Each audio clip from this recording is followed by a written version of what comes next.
Halo, selamat datang kembali di channel United Identity, channelnya fans Manchester United yang selalu berpikir logis juga sistematis. Jadi Senin hari ini adalah hari pertama latihan nih. Jadi pemain-pemain akan datang kembali ke Carrington. Seperti yang gue bilang, siapa yang mukanya seneng, siapa yang mukanya happy, siapa yang mukanya kusut gitu ya.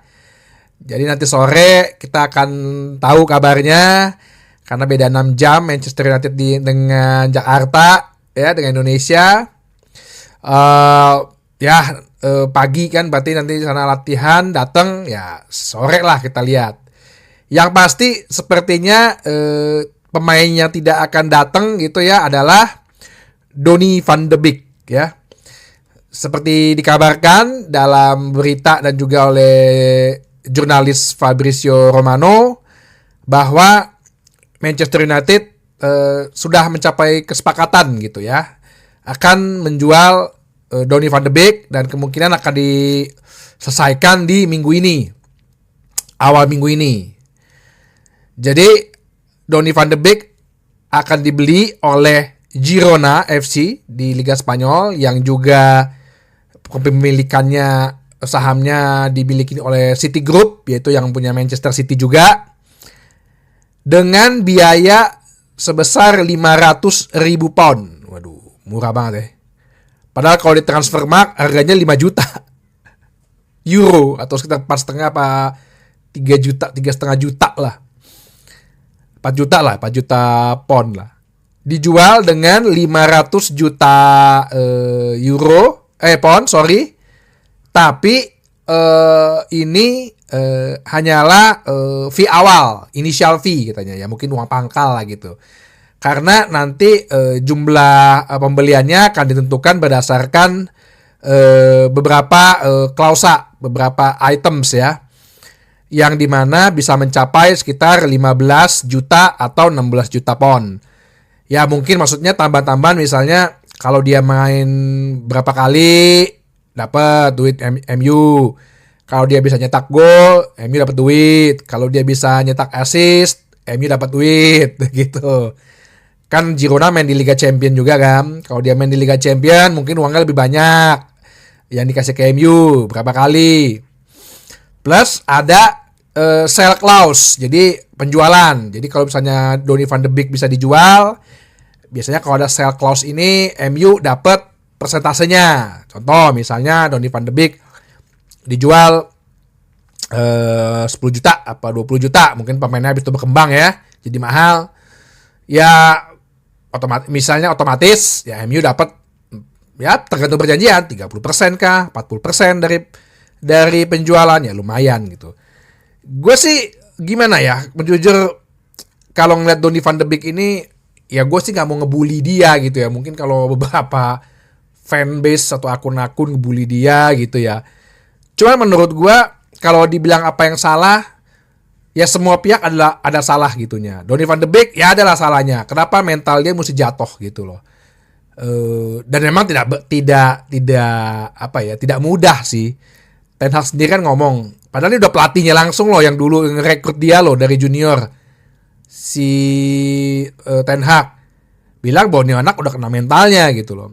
Usia dia masih 27. Ibaratnya sebenarnya ini usia matang. Nah, kenapa sebenarnya apa yang terjadi dengan Donny van de Beek? Salah siapa gitu loh. Kalau menurut gua, apa yang terjadi di Donny van de Beek ini adalah salah satu bentuk kesalahan dalam rekrutmen dan transfer pemain. Ya. Gua sih tidak dimulai Donny van de Beek itu tahun 2020 masuk ya. Dia itu sudah bermain 62 kali selama 4 tahun nih. Cetak gol 2, assist 1. Di Everton dia hanya bermain 7 kali, terus mencetak gol sekali. Di Frankfurt dia hanya bermain 8 kali. Dibandingkan dengan waktu dia di Ajax, dia itu bermain 175 kali, 41 gol dan 34 assist. Jadi secara permainan waktu itu gue juga ngelihat sih, waktu itu kan dia pas di Champions itu dia nyetak gol lawan Real Madrid kalau nggak salah.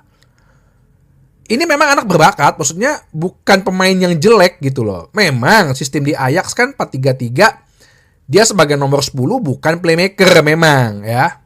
Nah, waktu pembelian di zaman Ole tahun 2020, gue sendiri sebenarnya juga agak sedikit kaget gitu loh.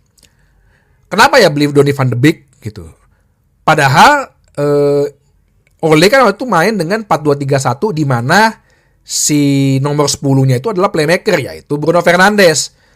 Apakah ini orang untuk jadi backup-nya Bruno atau dia jadi pemain tengah lain? Nah, pada saat seiring perjalanan kan dia pernah dipasang di sayap kiri, gagal.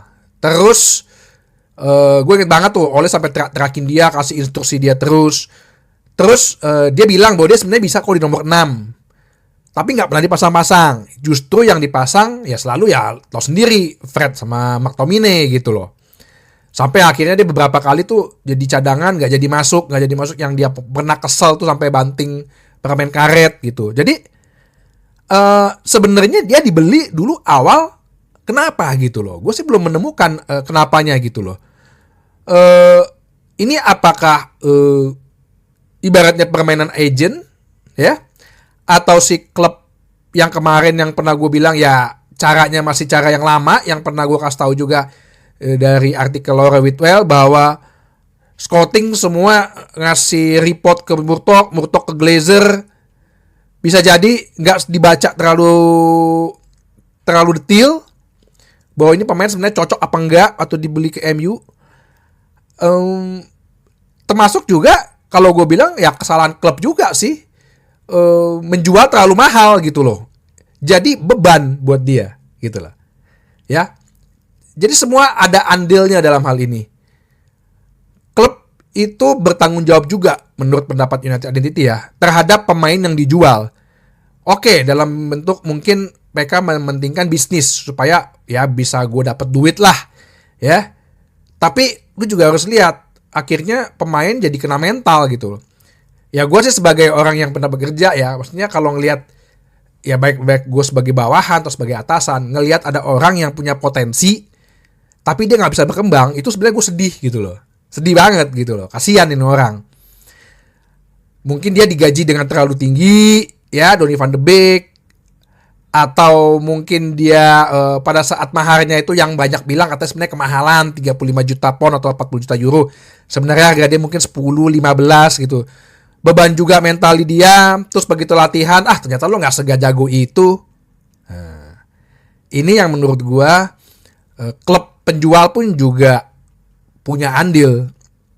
Ya ambil contoh misalnya gini deh, kayak Joe Felix gitu loh, yang kemarin gagal tendang penalti itu. Itu kan nomor 18 tahun udah dibeli 100 juta. Kenyataannya apa? Bakat mungkin iya oke, ada. Tapi dia di klub yang salah. Nggak keluar bakatnya. Bertahun-tahun di situ sampai akhirnya dipinjemin nggak keluar-keluar lagi, udah kena mentalnya. Apalagi dengan label dia 100 juta.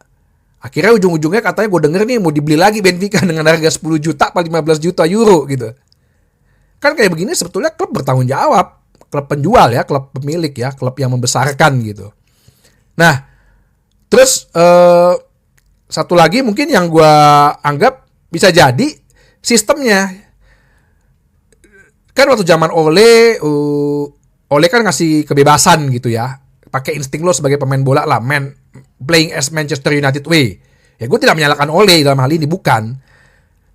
Mungkin si Donny van de Beek karena lebih detail, ya lo harus kasih tau gue instruksinya apa gitu loh. Bergerak ke kiri kanan 2 langkah kah?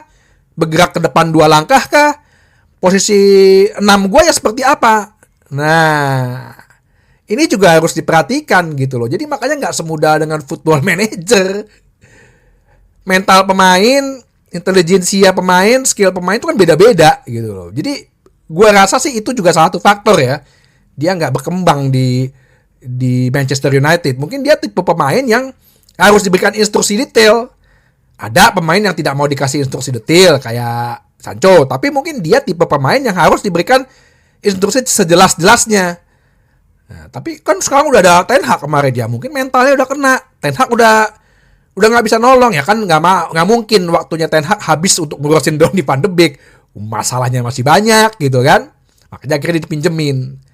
Nah, semoga sih dengan dia ke Girona, dia akan ketemu seniornya Daley Blind. Ya, semoga dia akan semakin berkembang. Jujur gue kalau secara ngelihat sebetulnya sedih kalau ngeliat pemain yang punya bakat gitu tapi tidak berkembang.